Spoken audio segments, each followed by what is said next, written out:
The modern state of Israel has only existed since 1948, but the religious, cultural, and political forces that birthed it began to mingle in the 19th century.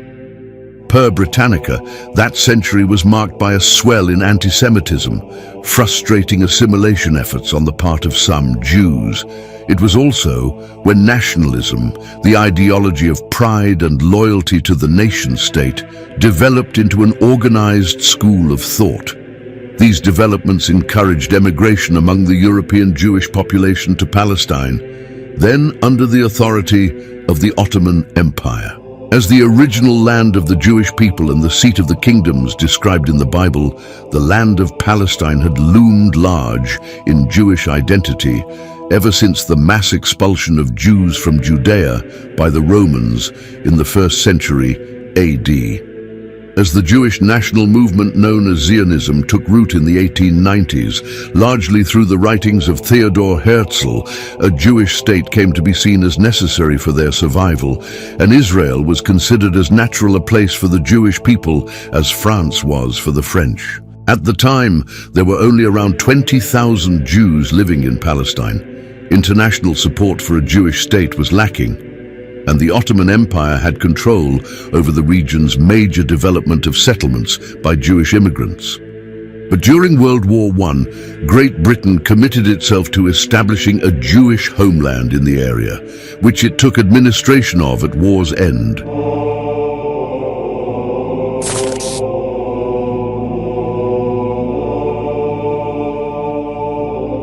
Britain's commitment to a Jewish homeland in Palestine was motivated by many factors, from the earnest commitment to such a state as a moral right by the government of the day, to exerting an influence in a key land bridge between British-controlled Egypt and India.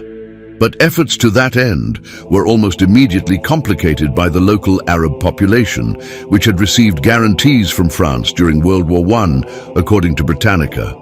Britain's administration of Palestine effectively denied them self-government, and the influx of settlers was taken as a colonial project. In the meantime, the number of Jewish immigrants into Palestine dramatically increased. According to Vox, the region's Jewish population was 8 times what it was in the late 1800s by the time the Nazis came to power in Germany. Even before Adolf Hitler and World War I, pogroms in the Russian Empire had driven many Jews from Eastern Europe to their ancestral homeland.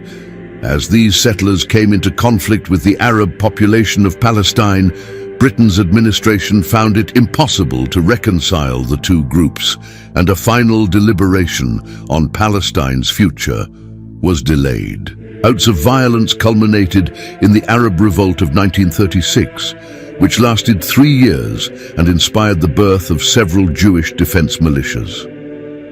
The British, surprised at the intensity of the fighting, concluded that both groups' desires for Palestine amounted to right against right, and that the only way forward was dividing the land.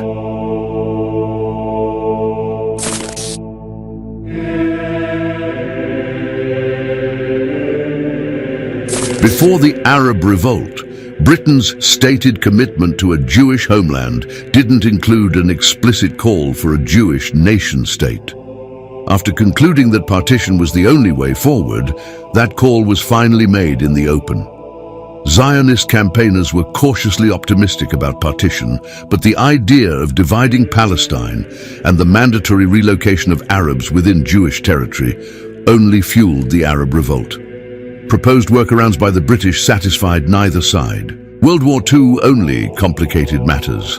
Seeking Arab support against the Axis powers, Britain rescinded its previous support for Jewish immigration to Palestine in 1939. It also agreed that any Jewish homeland would have to exist within an independent Arab state of Palestine, to be considered within 10 years, and Jewish immigration and land transfer would be further limited after a 5-year period.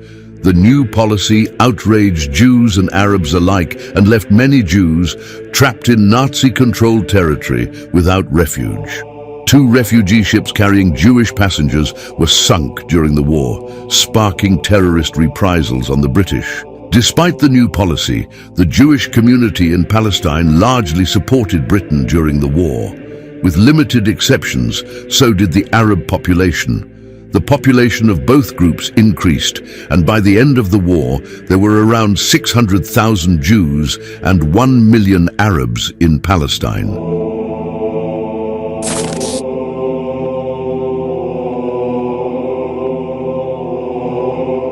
Campaigning for a Jewish state in Palestine revived in earnest after World War II, and revelations about the Holocaust helped to increase international support. According to the Anti-Defamation League, Britain attempted to maintain its immigration restrictions on Jewish refugees from Europe, who sometimes met violent refusals when they attempted to enter Palestine. Weakened by war and unable to propose an acceptable solution to both Jews and Arabs, the British post-war government of Clement Attlee looked to the United States for help. The US promptly pressured Britain to admit some 100,000 refugees and began exercising its influence in the area. The problem was eventually referred to the United Nations. The UN proposed its own plan for partition in 1947. It called for 2 states in an economic union, with the majority of territory going to the Jewish population and Jerusalem becoming an international city. The proposal was accepted by a substantial majority of nations and by the Jewish population in Palestine, but it was met with resistance from the Arabs. Some elements of the Truman administration also opposed the recognition of a Jewish state, though President Harry Truman ultimately committed himself. The modern state of Israel was born on March 14, 1948. The new nation was almost immediately attacked by its Arab neighbors and hostile Palestinian forces. Through a series of wars and peace agreements, Israel secured its borders and expanded its territory, but a final diplomatic resolution to tensions with the Arab Palestinian population has proved elusive.